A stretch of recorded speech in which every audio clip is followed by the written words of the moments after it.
Maybe we should put these there now. It's starting. No, that's okay.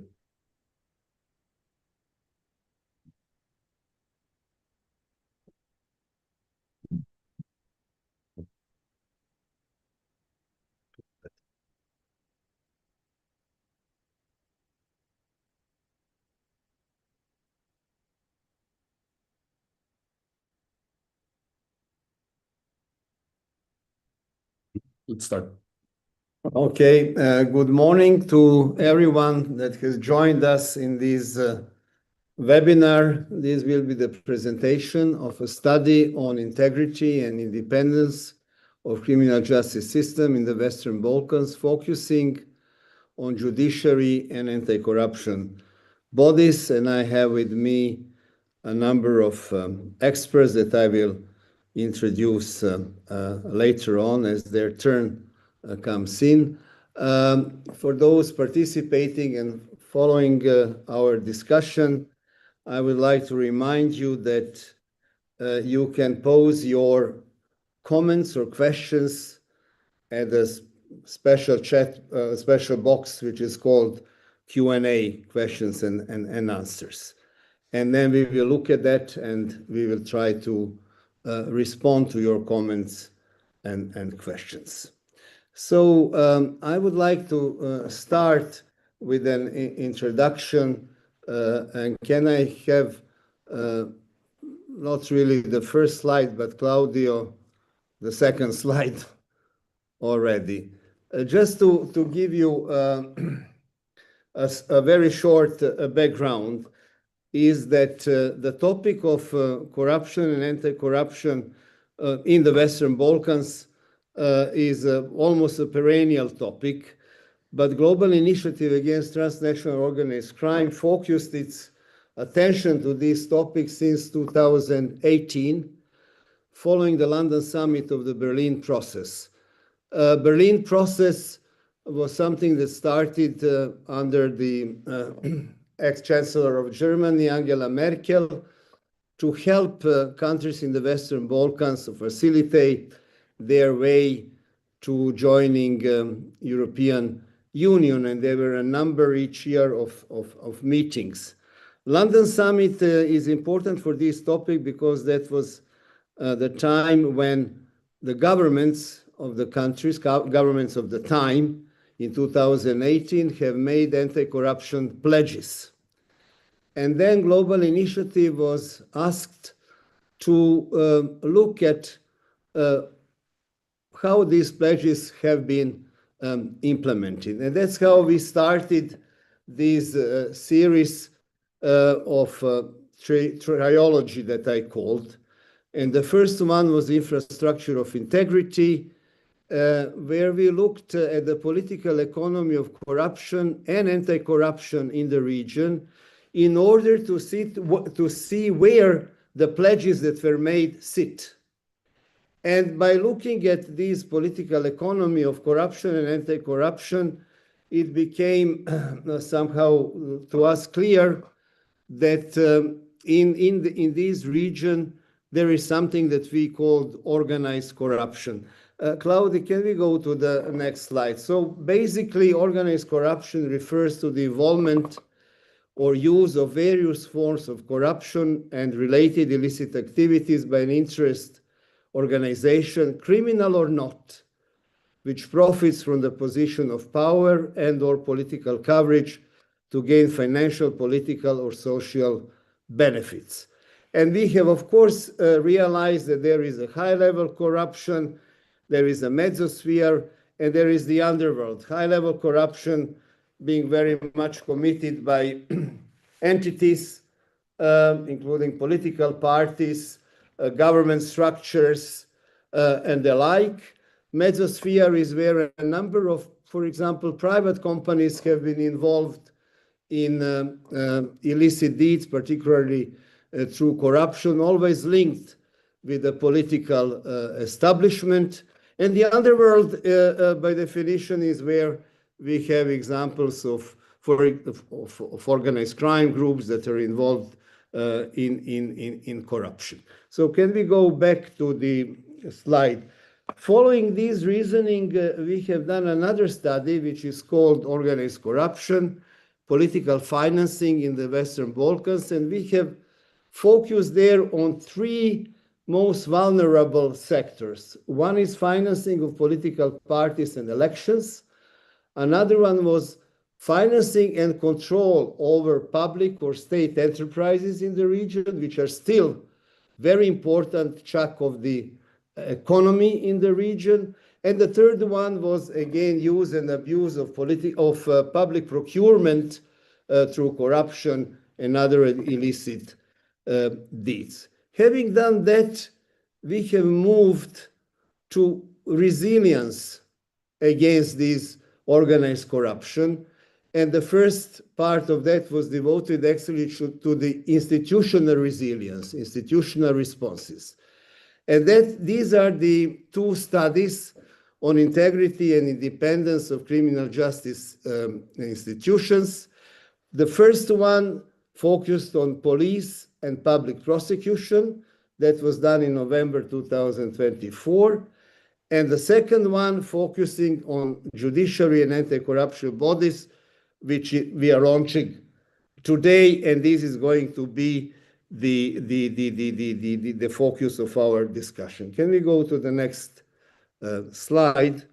Just to give you a little bit of morphology of how these studies were carried out. These are collective endeavors in which we had a number of regional experts that are involved in these phases of the study.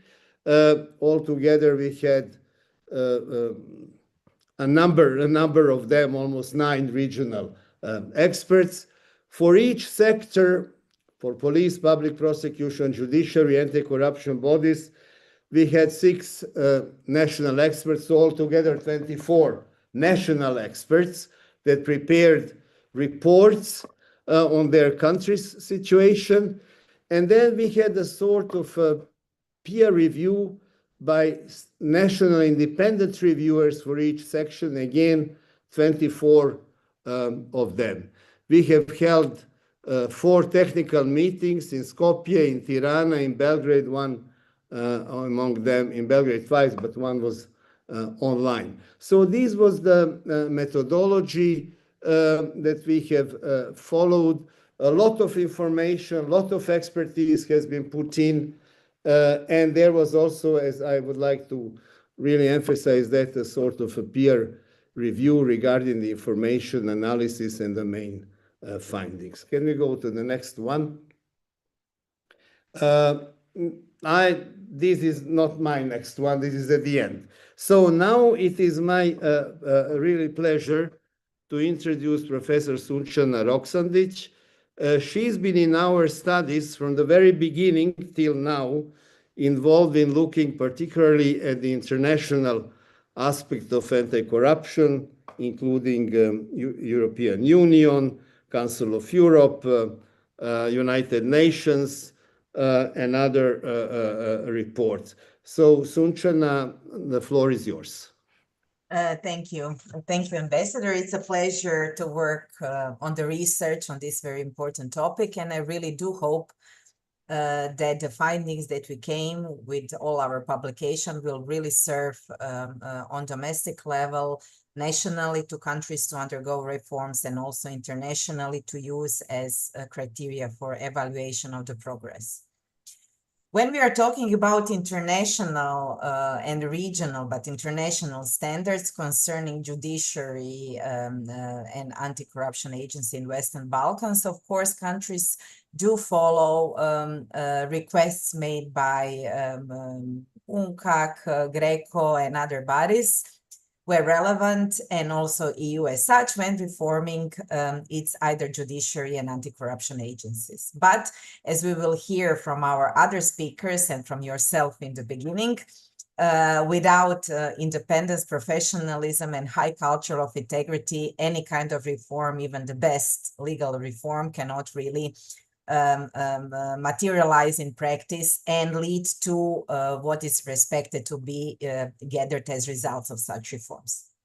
When we are talking about high-level corruption and organized crime as such trials, it is important to know that besides prosecution, which is very important to have active cooperation within the region, judiciary is important when we are particularly talking about extradition proceedings, forum shoppings, and sentencing procedure, or asylum seeking by those convicted. And in that sense, we cannot really talk about international cooperation in practice without mentioning that, that the main focus point for international or regional cooperation in such aspect is Ministry of Justice.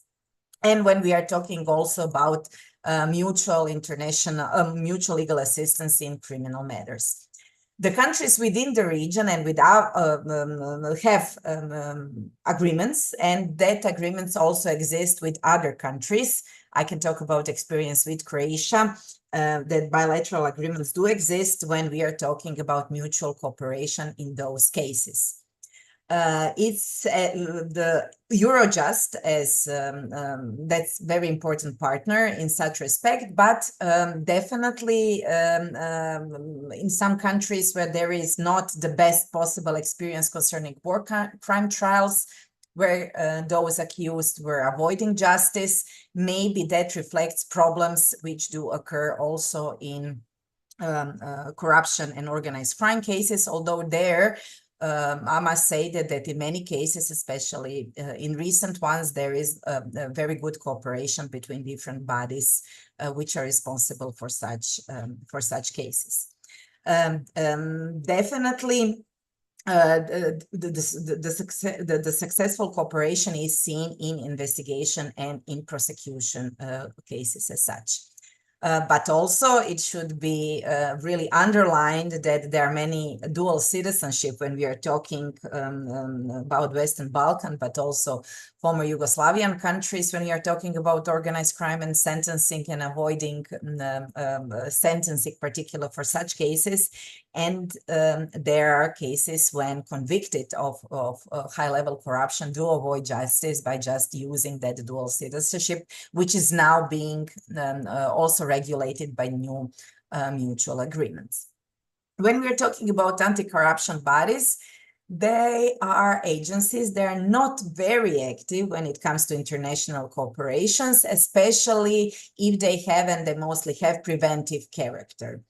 And this is the case with our agency in Western Balkan. But we came to the conclusion after deep analysis that initiative, which is conducted by RAI, Regional Anti-Corruption Initiative, to develop international treaty on exchange data for the verification of asset declaration, is something that should be useful within the region, because judiciary, of course, comes as a repressive side and post facto, and already crimes have been committed, but agencies, that's the most important role, and definitely reacts as a preventive body. And actually, lack of treaties that do exist on exchange of data, particularly concerning assets and which is under anti-corruption agency to register for officials, etc., should be really exchanged, and that procedure, how to get information about assets that is available in other countries, not where the national agency is, should be very useful. Particularly as we can see in organized crime cases, Western Balkan countries do cooperate, and dual citizenship is present when we are talking about politically exposed person and others which are under the mandate of the agencies. What we did in our reports, and what we always do in our reports, is that we not only detect particular setbacks of each country in detail, but what we do, and what is very important, we give recommendations based on not only what we did, but based on also interviews that we did, experts, regional, but also national, And you will see in our report our recommendations, both for judiciary and both for anti-corruption agency, that we do suggest they are undertaken in the country. For instance, join international treaty of the exchange of data, consider formalizing cooperation with other anti-corruption institutions through bilateral or agreements where they do not exist, and straighten communication channels with other anti-corruption institutions in the region to share information, best practices, and coordinate efforts in various fields of corruption prevention. For instance, applying concrete anti-corruption mechanisms using platforms that are already there. For the judiciary, we have more recommendations in this respect. I'm talking about international cooperation. For instance, and then I will give back the floor to other experts. In extradition procedure, avoid political influence in determining the most appropriate forum to prosecute high-level corruption cases. The same applies for asylum seekers, such as former highest governmental officials, search and ways to avoid persecution and sentencing.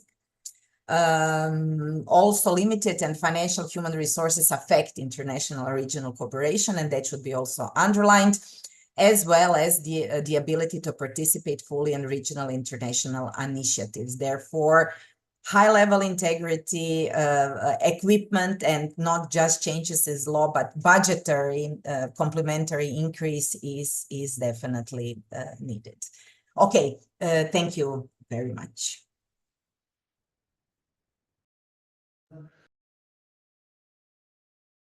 Appreciate indeed. Sorry. And so I would now like to give the floor to Aneta Andowska. She is now the member of the National Council for the Monitoring Implementation of the Judicial Reform in North Macedonia. For years, she's been a judge. She's been the director of the Judicial Academy in North Macedonia, and she was also number 2 in RAI that already Sunčana has mentioned. She will give us a presentation regarding main findings on regional issues of judiciary. Aneta, the floor is yours. Thank you very much, Ugi. So good morning, all. It was a privilege to be a part of this committed group of professionals. I would like to thank Ugi, you, Yanis, and of course the GI-TOC team and all experts involved. I will immediately focus on the main findings and recommendations. So the Western Balkan states have made significant efforts to align their judicial systems with all recognized international standards, European Union, GRECO, UN recommendations, resulting in the creation of a new judicial architecture with the sole aim to promote judicial independence and integrity. On the other hand, these organizations have issued very demanding recommendations calling for constitutional amendments that require broad political consensus within the parliament, something that has been lacking for many years. While awaiting for these constitutional changes, many jurisdictions have taken proactive and creative measures to address existing problems and expand the range of actors involved in judicial governance, such as court presidents, judges association, judicial academies, thereby reducing the risk of judicial councils becoming sources of corruption. There are a lot of positive measures, examples, and good practices that could be read, and I warmly invite the practitioners to read, because all of these them can be used as good practices and implemented in the national jurisdictions. However, despite all these guarantees of judicial independence, practical implementation remains fragile. Judicial councils are often seen as politically influenced, lacking transparency and clear accountability mechanisms. Selection and appointment procedures, especially for non-judicial members of the council and senior judicial officials, are frequently delayed and politicized. Even for judges from the organized crime and corruption, sometimes are reassigned following political changes undermining institutional stability. Corruption within the judiciary continues to erode public trust, disciplinary procedures are perceived as selective, monitoring and enforcement mechanisms for ethics and integrity remains weak, whistleblower protections are limited, and public perception of impunity are widespread. Politicians frequently criticize court decisions, attack judges, especially in high-profile cases. Judges who engage with media or speak out often face backslash, fostering a culture of self-censorship. Performance evaluation systems lack meaningful qualitative assessments. Nearly all judges receive top scores, suggesting insufficiencies in methodology and possible judicial solidarity that resists critical review. Another issue is the digitalization. Many jurisdictions lack adequate IT infrastructure, cybersecurity strategies, transparency, and real-time publication of the judicial decisions. Lastly, legislative changes are often rushed, lacking impact assessment and anti-corruption safeguards and checks. This opens the door to private and political interests influencing legal reforms under the pretext of European Union harmonization. So, which are the key recommendations? How to strengthen judicial independence? So, strengthening merit-based appointments, fair disciplinary processes, ensure judicial councils operate transparently with clear criteria and published decisions.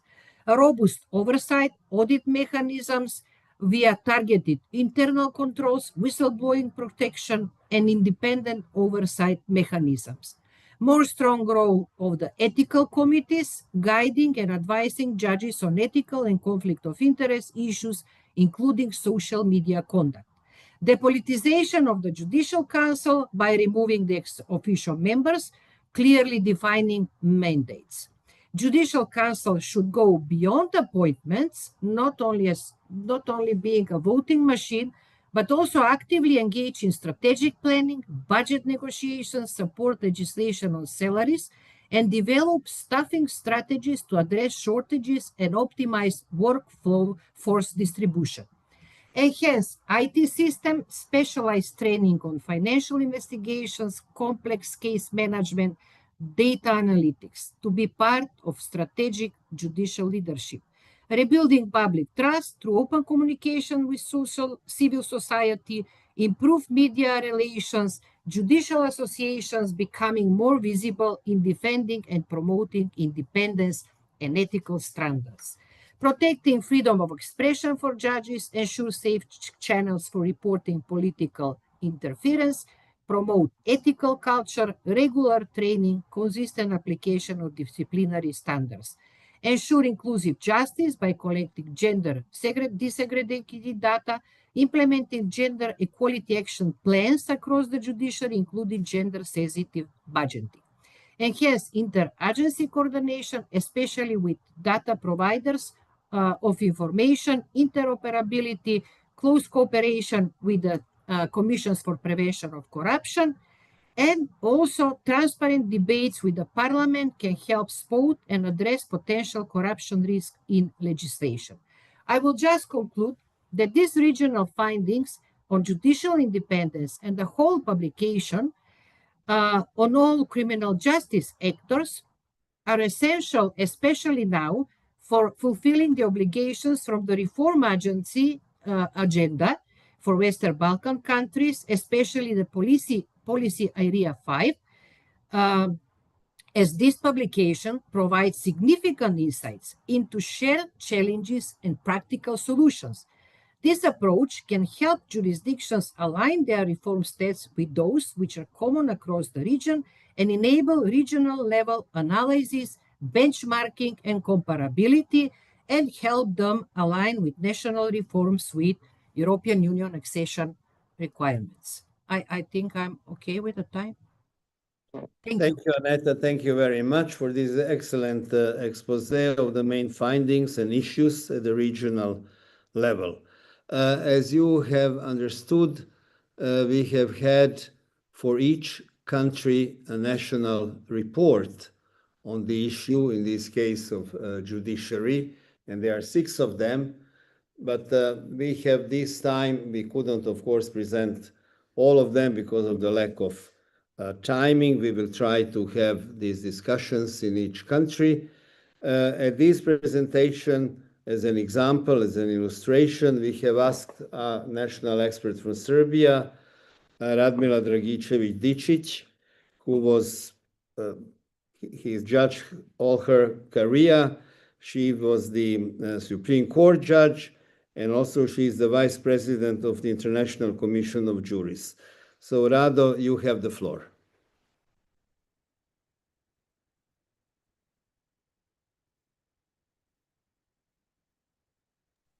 You hear me? Yes, yes, please. Okay, thank you. Thank you, and I'm glad that I had privilege to be on this webinar. And I will start in my 5 minutes presentation with the example of Serbia as being the country with the reformed and very good constitution that was reformed in 2022 by the end. And the main goal of this reform was actually judiciary reform, the strengthening of independency of judges and the independency of prosecutors. And that all looks great now. We have in all those provisions that are further spread into the laws. We had a pure judicial council. There is no any politician in there anymore. Minister of Justice is not there anymore. Supreme Court president is not ex officio the president of High Judicial Council. And members are elected only by judges, and judges are elected now for life. We don't have any more judges for probation period of 3 years. And members of High Judicial Council are elected among judges themselves. So at the end, it's a majority of the judges from 11 members of High Judicial Council, but there is always the but. We have 4 members, so-called respectable lawyers, and that really is a problem in practice. The way they are elected, the prerogatives given for them, that there's no security that they are really, really the high qualified, the people of integrity. And lately it's shown that their main role is to block the work of High Judicial Council. And what we are facing now, as you all have heard, in Serbia, this big, although almost 11th month now, we are going into the 11th month demonstration that started after the big accident in Novi Sad.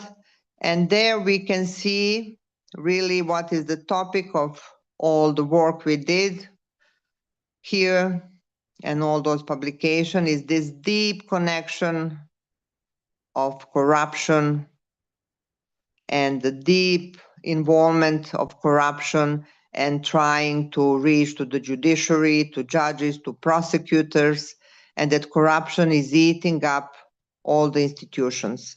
Now we can see that all those demonstrations that started because the corruption in Serbia, and still they are ongoing, there's big reaction and big attacks of executives, of president of the state, of speaker of parliament, of minister, of ruling party of Serbia, great attacks on judiciary that are just spread over all tabloids, that are now we can see connection of destroying the free media in Serbia, that we have only few now that are kind of free.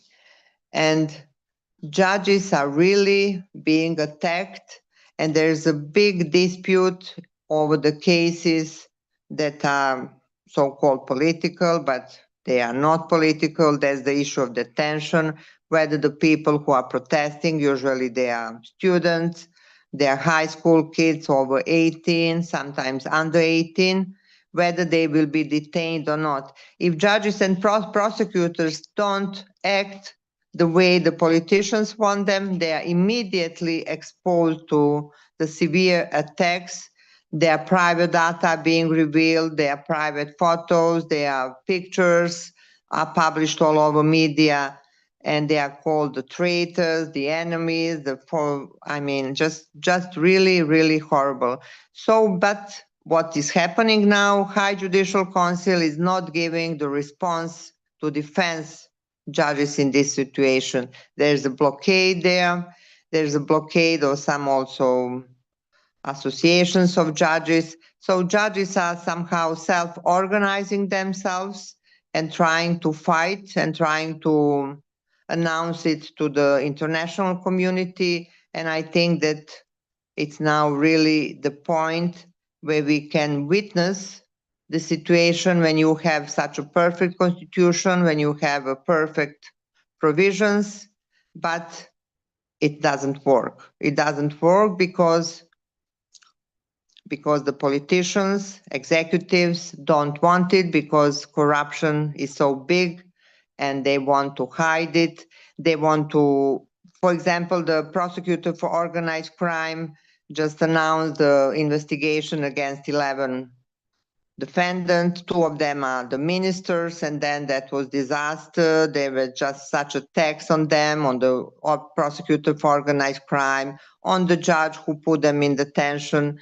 So it just organized campaigns, open, without, I don't know, just too open. And even I have to inform you that even the president of the state of the Republic of Serbia invoked his constitutional power of clemency in favor of suspects in 2 cases. So he just didn't let that legally prescribed procedure exercised through the courts. Those were the defendants that really caused the heavy injuries to the students. And even in 1 case, the government, the prime minister resigned because of that, but now the president gave 2 pardons. And now we have just, we have situation that president can stop the criminal procedure misusing his constitutional power. So this is really serious, and the judges of Serbia are just inviting international community, inviting the colleagues in the region just to take it in consideration, to just inform all the other organizations about the situation. And I think that European Parliament took it in consideration. And now I'm reading some recommendations of my regional report, and I'm laughing because one of them was education of members of parliament on values and role of the judicial independency. And I think that as long as we don't have the strong political systems, a strong rule of law and values among our politicians, as long as they don't get aware how important the independence of judiciary, we just won't have really independent judiciary. And as I started at the beginning, it's all is so deeply connected with those corrupted country, corrupted systems. They don't like, of course, independent judges and independent prosecutors. Thank you. Thank you, Rado, for your very interesting presentation. And these always, unfortunately, in all our reports, we have one of the findings, and that is a big gap between legislation and its implementation. And then it takes, different forms. Sometimes it is very critical, as you have now pointed out, regarding Serbia at the present very turbulent times. Thank you once again. Thank you. It is my great pleasure now to present Mr. Drago Kos, who was our regional coordinator for the anti-corruption bodies. Drago, as far as I know, he was twice the first.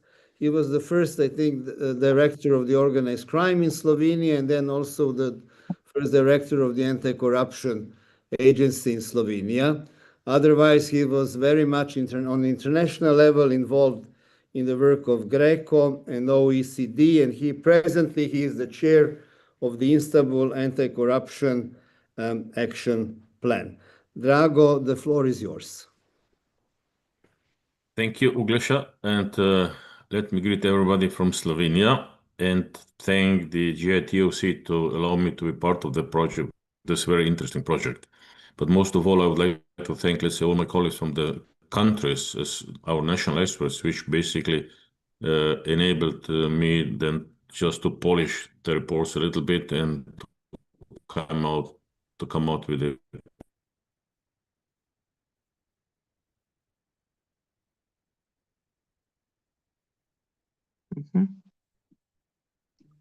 Thank you. Hello, Drago. Something happened. What is also, let's say, characteristic is that all anti-corruption agencies only have preventive powers.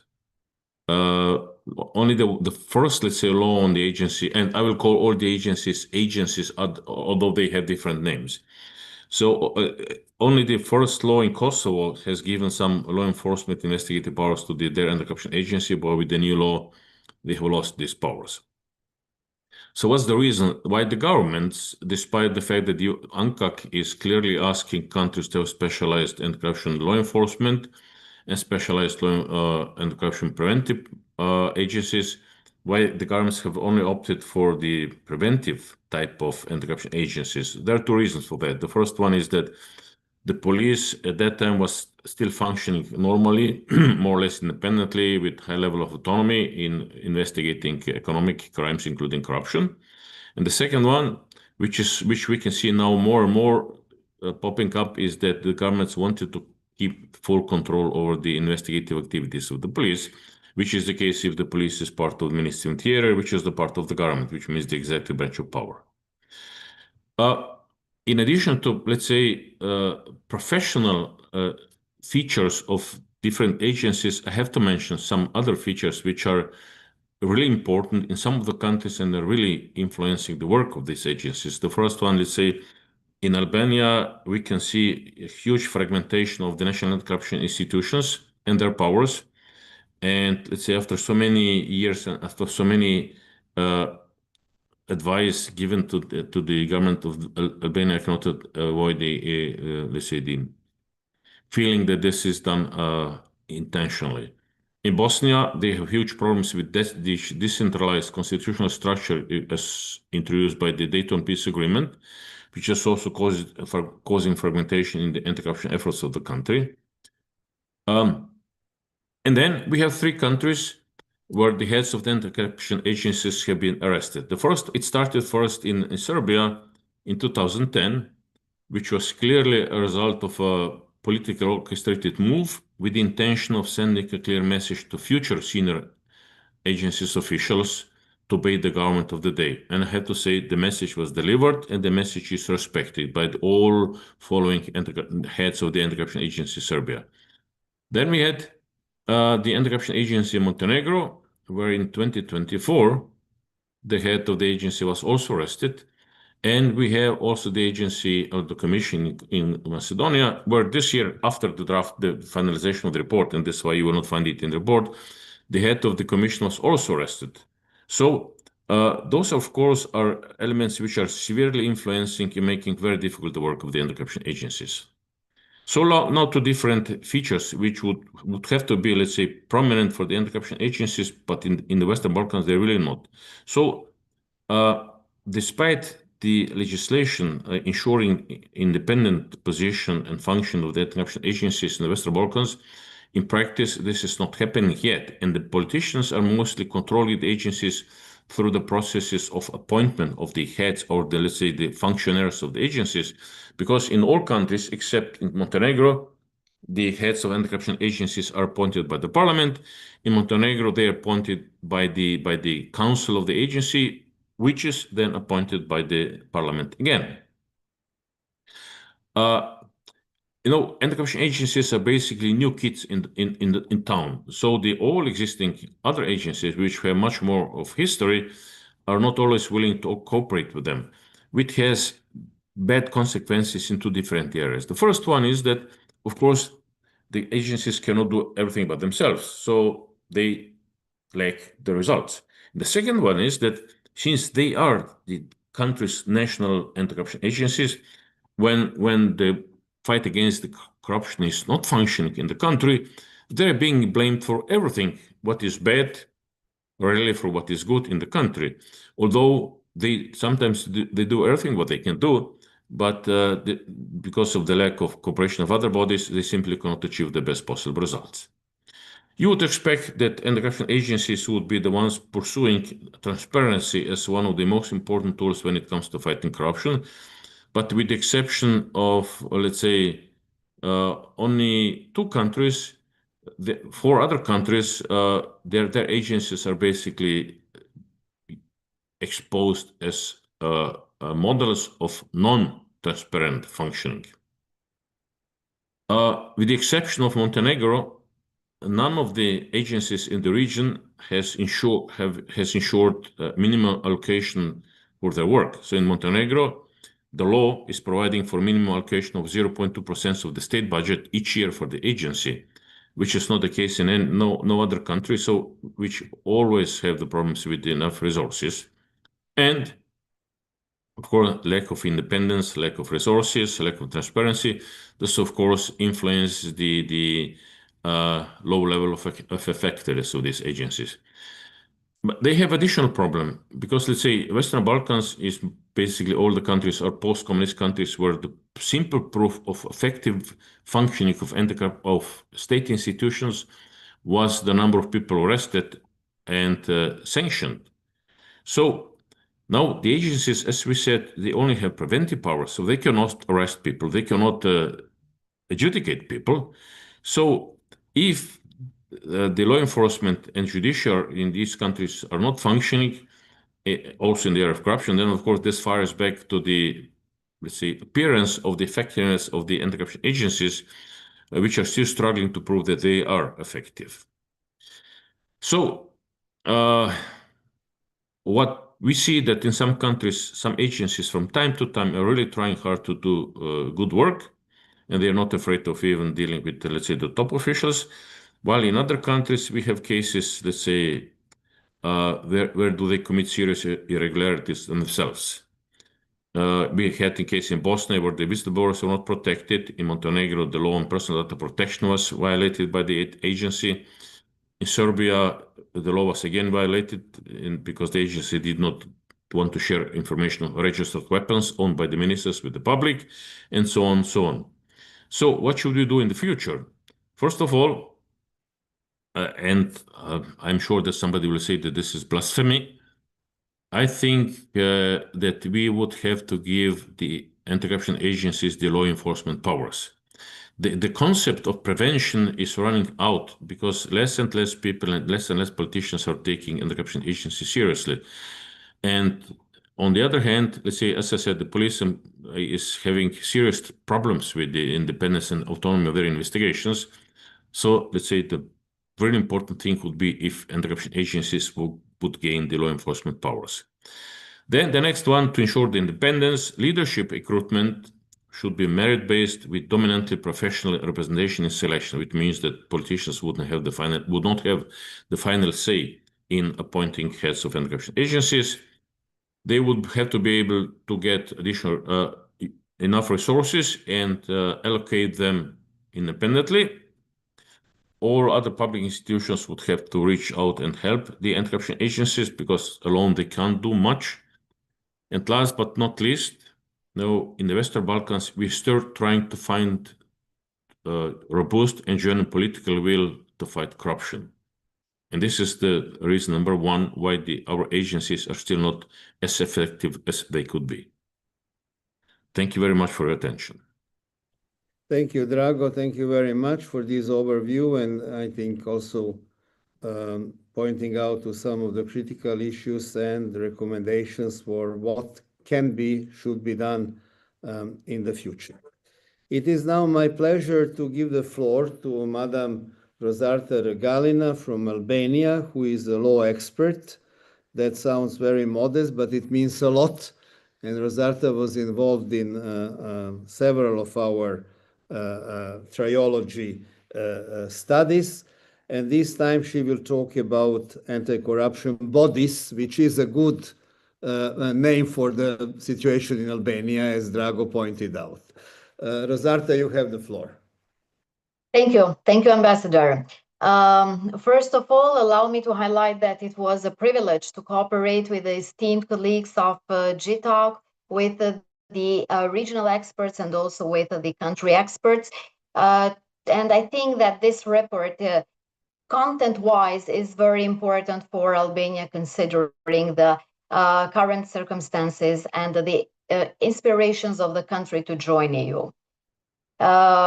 Albania is a party of many international anti-corruption conventions and has also continuously improved the legal framework in the fight against corruption. And in light of this, in October 2024, the country opened negotiations with the European Union for the first cluster of chapters. And by the end of this year, Albania could open also the other remaining clusters. Since 2015, the Albanian government has adopted and also implemented the national anti-corruption strategies and their respective action plans. As also it was tackled a little bit by Drago, but I would like a little bit to elaborate it much more. From an institutional perspective, Albania has several anti-corruption institutions, agencies, and units. And the diversity of their institutional settings varies from the executive level to the independent institutions, as it is the case of the High Inspectorate of Hidatse. In January 2024, the Ministry of State for Public Administration and Anti-Corruption was established in Albania and is currently acting as the National Coordinator Against Corruption.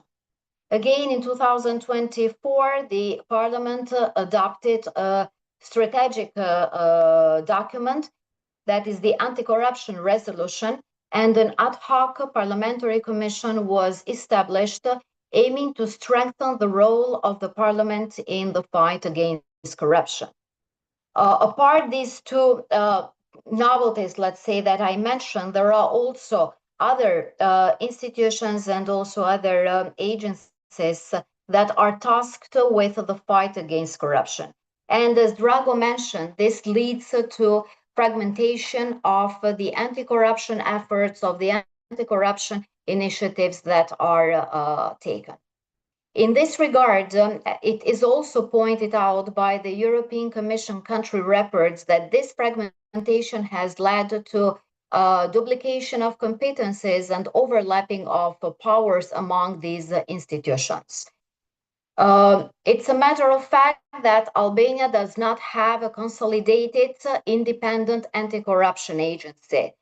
And this is one of the things that is elaborated and also suggested in the report for Albania.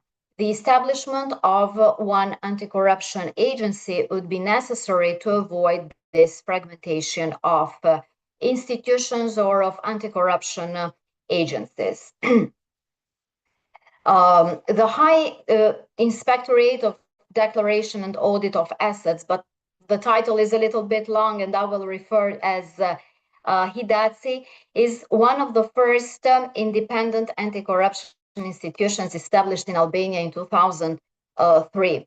And initially it was tasked only with the declaration and audit of assets, but later on was tasked also with the implementation of conflict of interest, protection of whistleblowers, and also involved in the implementation of the law on the vetting process of judges and prosecutors. This extensive legal framework that the institution, one single institution, is tasked to implement clearly indicates the need to prioritize the human and the financial resources in order for this institution to become more efficient. Regarding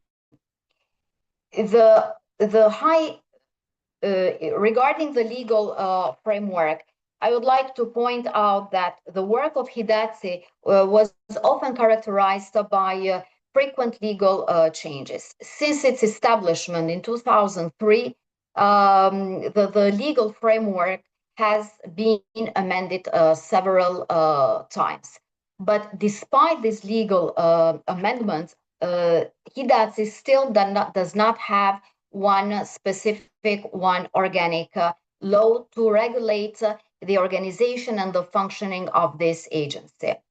Currently, the organization, the functioning and the organization of Hidatsi is regulated by the law on the declaration and audit of assets, which is a law that is amended by simple majority. In order to ensure, let's say, a greater institutional independence and also limit the frequent legal changes, in the report it is suggested also the establishment or the existence of a specific law, and also it is suggested that the institution should be regulated by the Constitution, in order that the legal framework should not be amended upon simple majority, but by qualified majority. Following the judicial reform in 2016, also the criteria of the appointment of the general inspector of Hidatsi, the head of the institution, were amended. Because since April 2017, the general inspector is elected by 3/5 of the members of the parliament. So it's elected by the parliament, as Drago said. Previously, it used to be by simple majority. But in order to ensure at least a certain level of independence or freedom from political interventions, they changed the appointment criteria on the election. So it is elected by 3/5 of the members of the parliament. Another aspect that I would like to tackle, and that was also elaborated in the report, regards the fact of the, let's say, qualitative versus quantitative data that is produced and published by Hidatsi. This is strongly related also with the transparency element that is crucial for the anti-corruption agencies. While doing the desk research, of course, I have analyzed a lot of documents, including annual reports that are all available, in fact. But the type of data that is included, it's limited only to statistical data. And the typology of this data is also very limited. But what it lacks completely, it lacks content-based information. It lacks publication of concrete cases forwarded to the prosecution office. It is just mentioned as a number, but there is no information on the cases. There is no follow-up of these cases. There is no information on the public officials that are referred to prosecution office. No information on the conflict of interest cases, the identification, the prevention, or also the solution of the conflict of interest cases. The agency lacks information on information regarding the daily institutional activity, or lack of transparency of the measures or the challenges that this institution faces on daily basis. So to summarize it, there is this closed door approach of the institution, of the anti-corruption institution, which is not very typical for anti-corruption institutions, because lack of transparency leads also to lack of accountability. One last issue that I would like to mention is also the publication of the declaration forms of public officials. The current practice of Hidatsi is that The agency, the institution provides and publishes declaration form of public interest only upon request of the interested stakeholders. And in fact, there is a considerable number of declaration forms that are published, and that there are good statistics on this fact. But the recent amendments of the legal framework foresee the declaration forms of private interest are official documents and that they have to be published in the official website of HIDATSE. So far, HIDATSE has not complied with this legal requirement, and in fact, no explanation or clarification is given on this fact. And it is interesting because also the parliament, while because it's a legal obligation for HIDATSE to report on an annual basis to the parliament, but also the parliament has failed to make the institution accountable on this aspect of why not being that transparent and publishing the declaration forms in the official website of the institution. I try to respect the time limits of the agenda, but for sure, if there will be questions during the question and answer sessions, I will be more than happy to answer to them. Thank you very much, Razarta, for your presentation of the very interesting situation in Albania, and for your work very much. It is now my pleasure to give the floor to Mr. Yanis Vlasis, who is the analyst at the time being at the Southeastern European Observatory of the GI-TOC. And he will address the issue of women empowerment in the judiciary and anti-corruption agencies. Yanis, the floor is yours. Thank you very much, Ugi. First of all, allow me to also echo colleagues that have spoken so far, to thank the group of experts that were involved in the study. It was obviously a lot of work to pull everything together from 6 countries across 4 components also last year. So thank you very much to everyone, including our national experts and regional experts. Today, I will just briefly present the main findings from the gender component of our study. Across the region, women are generally well represented in the judiciary. In fact, most of the Western Balkan countries, the proportion of women judges is actually higher than the EU average, which is found to be 57%. Bosnia and Herzegovina, for example, counts 64% of female judges. And in Serbia, women actually make up more than 2/3 of the judiciary, even holding key posts such as the presidency of the Supreme Court.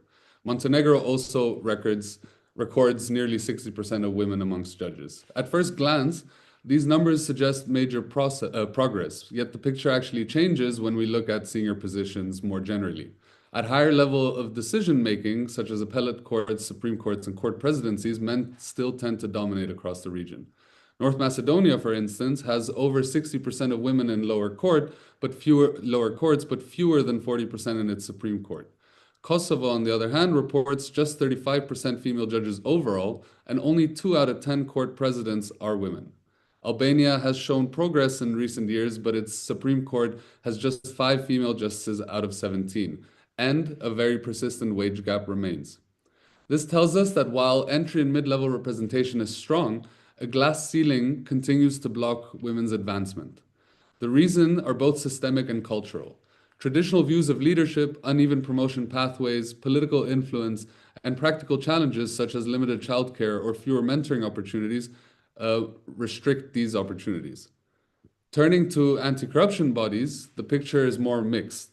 Albania's anti-corruption body, HIDATSE, employs more women than men and has been led by female inspector generals.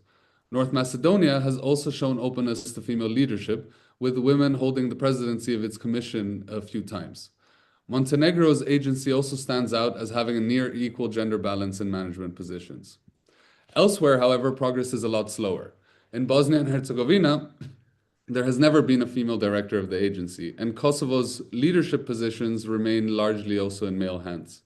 A common gap across most agencies is the lack of gender disaggregated data, and without it, we cannot really fully understand how both men and women experience corruption differently, either as staff members of the agency or generally as citizens.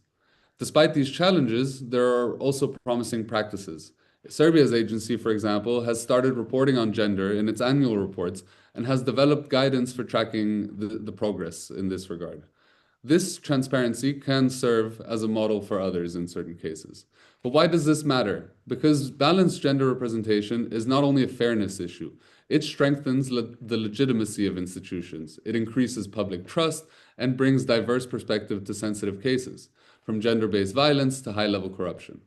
Moreover, in the context of EU accession, demonstrating progress on gender equality is a clear signal of democratic maturity. In conclusion, our findings show that policy frameworks alone are not enough. To move forward, countries need transparent criteria for promotions, consistent collection of gender disaggregated data, and genuine accountability mechanisms. As I mentioned, mentorship programs, flexible working arrangements, and training to tackle unconscious bias are also very important steps. Ultimately, achieving gender balance at all levels of the judiciary and anti-corruption bodies and across other criminal justice institutions in the Western Balkans will help the region build a more resilient, trusted, and effective institutions that truly reflect the diverse societies that they are meant to serve. Thank you very much. Thank you, Yanis, also for these very important issues that you dealt with, and a very interesting presentation. Before I turn to the conclusions, let me just say that Yanis has been now moved to the Southeast Asian GI-TOC Observatory in Bangkok.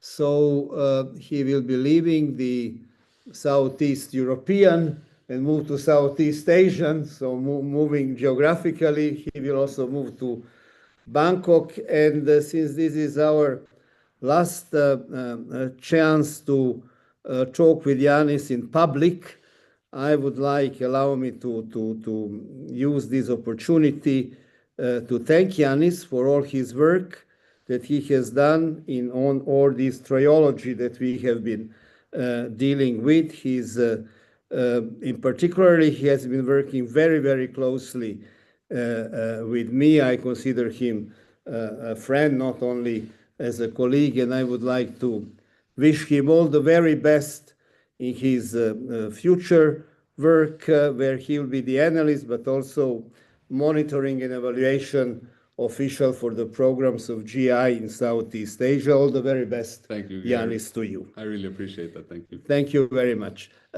Claudio, can we just turn to this one slide, which is called conclusions? And I will try to go through them rather fast.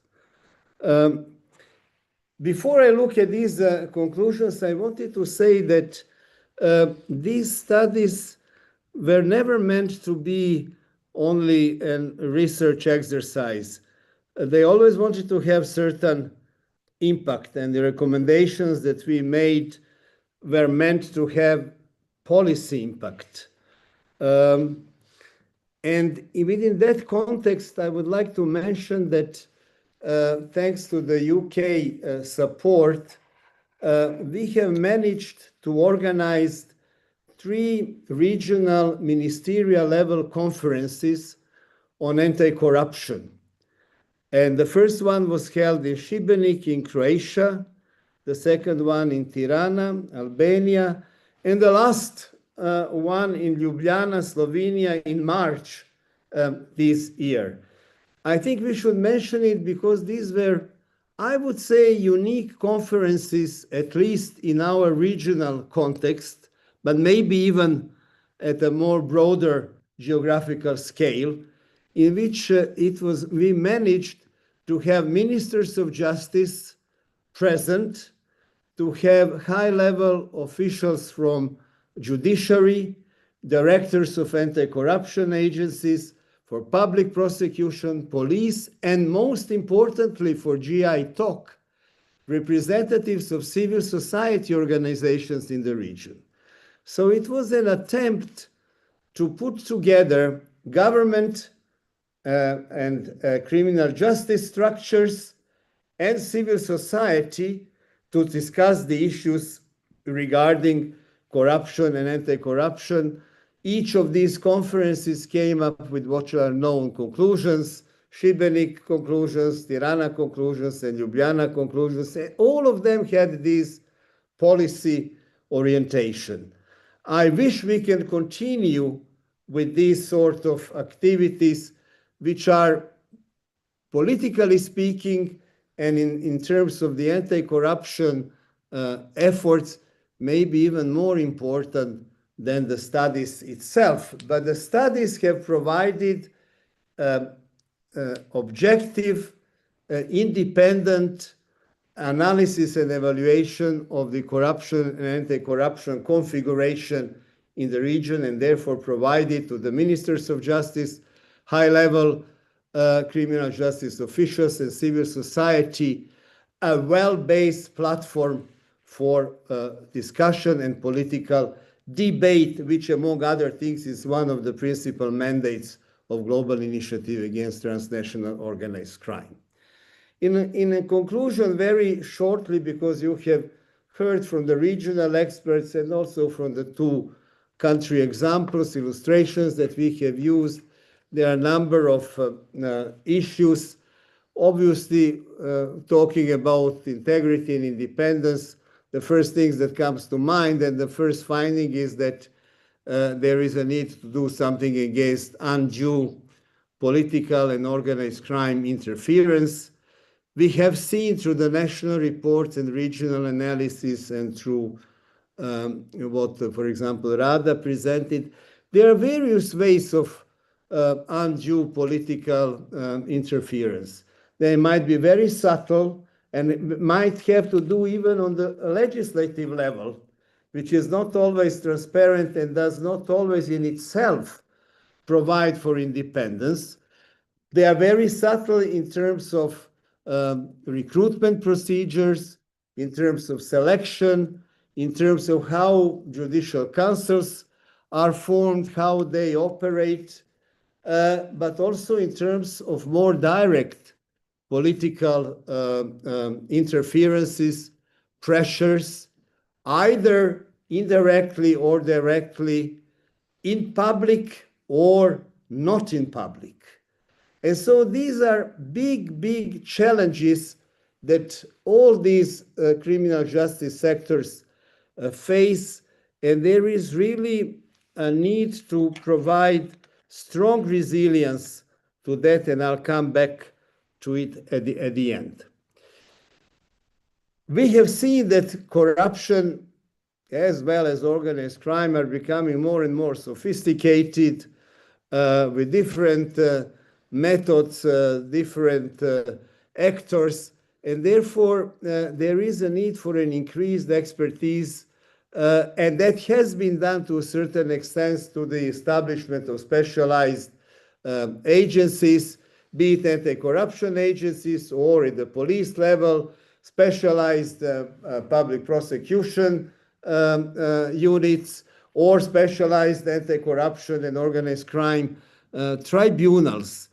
And what we, however, lack is sufficient level of expertise, and also we lack, I think, very much coordination and cooperation among all these agencies. And that is very bad, because really, if each goes on its own way, we cannot have the desired impact. I think both Rosarta very much talked about, on the example of Albania, need for transparency and promoting accountability. And indeed, if there is no transparency in the operation of criminal justice institutions, it is also very difficult to have any sort of accountability. But accountability also has to be provided within a certain framework. And that framework should be an institution in itself, but also the oversight mechanisms. Parliaments, as the first those that are dealing with policies at a national level. And I think we have a problem there in terms of the oversight functions of parliaments themselves, but also the oversight functions of some of the bodies that have been established to oversight the institutions themselves. So there is a lot of work to be done in terms of making more effective and transparent oversight mechanisms.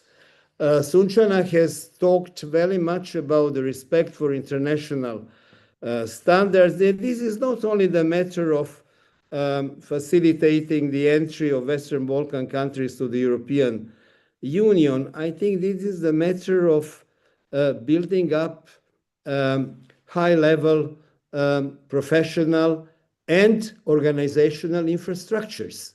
For that, we need to respect the international standards which were developed over centuries, not only in the last decade. I already said that no one can do it alone. For cooperation and coordination among varying anti-corruption mandates and institutions, and I think we are lacking that in the region and at the national level, definitely.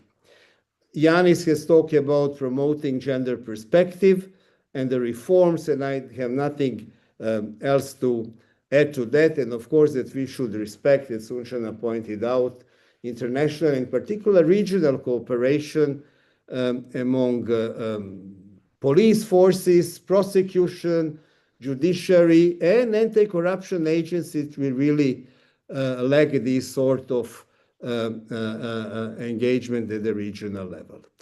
At the end of the day, we all started our first one, infrastructure of integrity, ended up with a call for culture of integrity, and each of our studies ended up with a culture of integrity. And then we have to find, so what is this culture of integrity? That is supposed to be the morphology of our fight and prevention of corruption and fight of corruption, and also for organized crime, criminality, talking about. But this culture of integrity is, of course, a societal business, but this is also the business of the professions and institutions. When we have the situations in which political factors are interfering in various ways and modes to diminish independence of criminal justice institutions, judiciary, anti-corruption agencies, police, or prosecution, I don't think that we can just wait that political culture in itself will change. Of course, this is something that we will need to have. As Drago said, there is a lack of political will. But we cannot only wait for political will to be developed. It doesn't develop so easily. Sometimes it is higher, sometimes it is lower. It depends on a number of circumstances. So I would like to say that the culture of integrity is also very much in the hands of the organizations themselves, bureaucracies, if you like, police, public prosecution, judiciary, and anti-corruption. It's an organizational matter, as it is the matter of the profession itself. And therefore, the attempts to provide and promote professional values, professional standards, is the basis for the professional and organizational integrity as a resilience against organized corruption, which involves, among other things, interference by very powerful organized crime groups and very powerful political structures, which are not very favorable to the integrity and independence of the criminal justice institutions, in this case of this webinar of the Judiciary and Anti-Corruption Agency. I don't know, this trilogy that we called has a rouge field that goes from the political economy of corruption and anti-corruption, looking at the most vulnerable sectors of organized corruption, and at the capacity of the institutional resilience to the threats of organized corruption. But that is not the end of the story. In all of these, culture of integrity lies on the role of civil society, role of mass media, role of whistleblowers, role of academia. And so probably the next step in this effort to look at the corruption and anti-corruption is to look a little bit more in the performances and also in the roles of these different agencies, which are not governmental, but are actually very important part of the culture of integrity. I would like to finish here with my concluding remarks with thanking all of the, first of all, national experts that have worked on these studies, particularly on this one on judiciary and anti-corruption agencies, regional coordinators that have provided the methodology, monitored the work, and came up with the main findings and policy-oriented recommendations.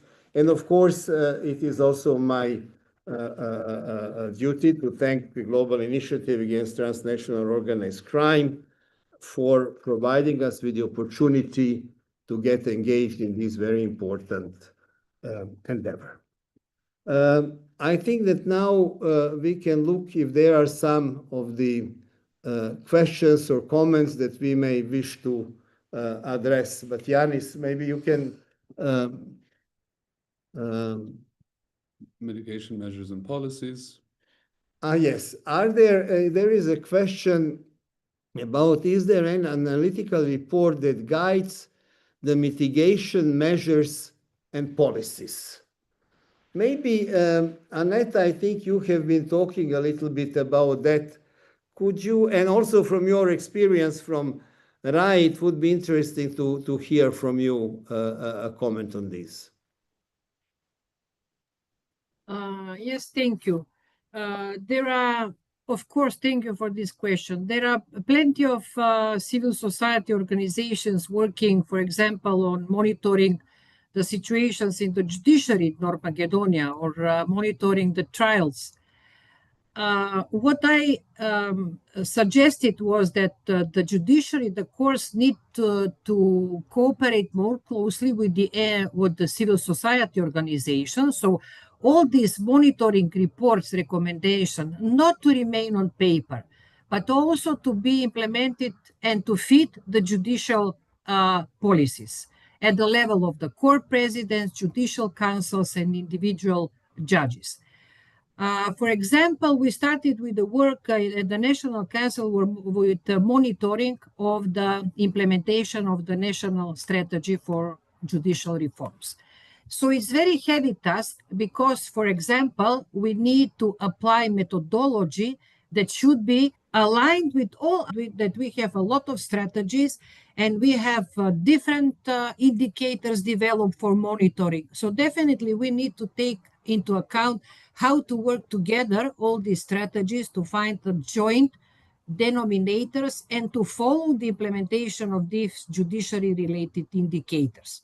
So there are a lot of reports I can share with regarding the North Macedonia, but also regarding the judiciary, in my opinion, it's important to start with the judicial councils. And what I emphasize, they should not be only the voting machines, but it's important to fight for the judiciary budget. As you can see, the reform pilot monitor established for monitoring the reform agenda obligations for Western Balkan countries, the first report emphasized that financial independence is primary challenge in the Western Balkans country. So open dialogue with all these countries, making pressure to the civil society organization. So the problem is lack of knowledge and capacities and skills on monitoring. So that's the problem. So we need definitely a lot of trainings and capacity development regarding judiciary. Jeanette, I have a comment to make, or maybe it's not really a question, but maybe Rosarta and Drago can join me in this. And Drago has mentioned that anti-corruption bodies or agencies in all these countries now have only preventive functions. And interestingly, as you know, the inspiration for the anti-corruption agencies came from an agency in Hong Kong, which actually had law enforcement functions as well. And one, for example, that is today considered relatively good in Africa, Botswana. In Botswana also has these law enforcement functions. But then on the other hand, we have specialized agencies in the police. We have specialized agencies in public prosecution, which have law enforcement functions, and there are others that have adjudicative functions. Then we have in the region two excellent examples, one in Croatia, USKOK, and another one in Albania, SPAC, right? That both have law enforcement functions, but they don't have so much preventive functions. I mean, I must say, right? So there is again, you know, this gap between the two. Now that we have this picture of some of the anti-corruption agencies with law enforcement functions, anti-corruption agencies per se, which have only preventive functions, and there's these in the region, two very specific infrastructures such as USKOK and SPAC. Maybe my comment is, how do we put all these together? Is there a rational way to deal with these different functions, which are then, you know, based in different parts of the criminal justice system? So I don't know who would like to make a comment on my comment. Maybe Drago, you triggered the question, so. Yeah, I already unmuted myself. Okay. So it is true what you're saying. Let's say when the first agency in the Western Balkans was established, that was 2002 in Macedonia, the State Commission for the Prevention of Corruption. We spent a lot of time deliberating what powers they should get, and we said, well, Macedonian police is functioning normally, so let's just give them preventive powers. And this is the pattern which then followed in all other Western Balkan countries. But what we see today is that the most effective anti-corruption agencies are the ones with the law enforcement powers. Say USKOK in Croatia, basically there's a specific history related to it, I would say, and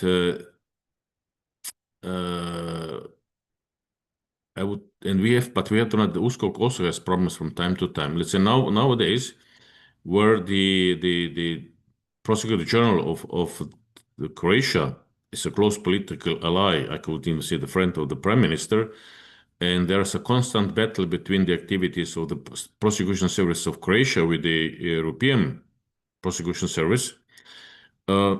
Then these things get a completely different, let's say, flavor, but it's still functioning. You know, I only wish that all other countries, our countries, would have USKOK like Croatia has. But since it is much easier to give the existing institution some additional powers than to establish a brand new institution, I think it will be much easier to pursue the idea that if you already have specialized anti-corruption agencies, just give them the additional powers. Because I don't know many countries in the region or even in Europe or in the world which would now opt for establishing a brand new anti-corruption institution, and because they will find 1 zillion reasons why not to do it, from budgetary to staffing and everything else. But on the other hand, Croatia doesn't have a preventive agency. They have still the Commission for the Prevention of Conflict of Interest, which is being every year stripped of their powers more and more.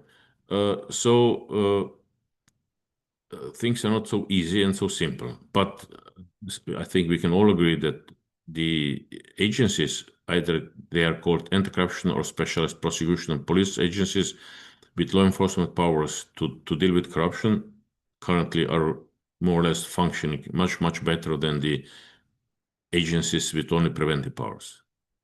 Okay, thank you, Drago. I think that Sunčana, you wanted to defend Croatia, I guess. Yeah, of course. The last action of USKOK and EPPO was actually yesterday, which was conducted jointly, in part concerning one of the natural resources that we have is Croatian woods, Hrvatske šume. And as they both participated in investigation, each in its own part. So I would just like to add up on the preventive and repressive side. I think it's really important to have bodies that do devote their entire time, of course, that they have to cooperate in part, but also to devote their time either to both, one to preventive side and other to the repressive side. Because the agency, the better the agency is, the less work there is for USKOK. So basically, we should really work to have both agencies in each country, definitely, that they have a different scope of activity. That's just what I wanted to emphasize. Thank you. Okay, thank you very much. Rosarta, did you want to say something? Yes, please, but yes, very brief. Yeah, I will be very brief. It's true that the anti-corruption institutions in Albania have preventive powers, as Drago mentioned, and as you mentioned. And in fact, this has been often discussed by the lawmaker, whether to empower these agencies with law enforcement powers or not. But there was always this resilient approach of the lawmaker, not giving law enforcement powers to the anti-corruption agencies. But still, this does not, despite the division of powers, this does not mean that cooperation among these institutions, among prosecution or anti-corruption institutions, is not possible. So also the fragmentation of the institutions in Albania has contributed to the fact that none of the anti-corruption agencies was empowered with law enforcement powers. This is what I wanted to explain in the context of Albania. The efforts they had made, but it's the country context that sometimes imposes some limitations. Okay, thank you very much. I think we can come to the end of our webinar. Rada, just really very... No, just 2 sentences. Thank you. You were all too long more of the time, but anyway, I just wanted to say that now we have seen how it is important for the prosecutors to have their own police. Because in the time I was describing in Serbia, police is also misused by executives, and they just don't follow the order of special prosecutors, even the order to detain. So that is so important that the prosecutor for organized crime have his own police. So that's all I wanted to say. Thank you. Okay, thank you very much. This is obviously an issue which is very important and comes out from the study, and maybe we should devote much more attention to it. We are coming to the conclusions, to the very end of this. I would like to thank all and each of you, Sunčana, Aneta, Rada, Drago, Rosarta, and Yanis, for your work in this study, and then for your participation in this webinar. To wish you all the very best, and we will, I hope, continue together to work on this very important topic that we spent already, at least within the GI-TOC platform, some 7 years. Thank you very much, and hope to see you all soon. Bye-bye. Bye-bye. Thank Bye. you. Bye-bye.